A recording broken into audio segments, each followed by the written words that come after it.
li tikseb għalik fil-karriera ma jieħodulek ħadd.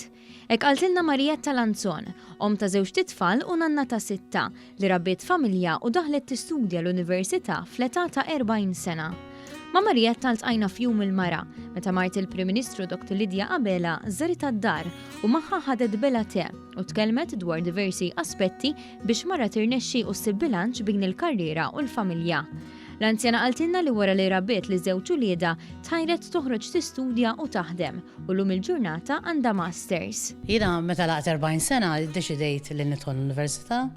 L-ewwel għamilt diploma in Women Development, llum tissejjaħ Gender Studies, u mbagħad fuq parir ta' ħabiba tiegħi tħalt nagħmel il-kors tal-probation.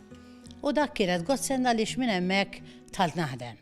Għamilt 18 sena naħdem bħala uffiċjal tal-probation u spiċċajt bħala senior parole officer. Bi kburija qaltilna aktar dwar dak li kien jinvolvi x-xogħol tagħha li ħafna drabi jkun assoċjat ma' sess maskili. Għana konna nsegwu n-nies li ikollhom problema mal-ġustizzja fil-komunità minflok il-ġudikant kien jitfgħu il-persuna il-ħabs, kunu jagħmlu lilna għanġi l-kustodju ngħinuhom. L-anzjani gburija ħafna b'dak li rnexxilha tikseb bis-sapport ta' żewġa wara li rabbiet lil ulieda u għamlet karriera li għan nifisha.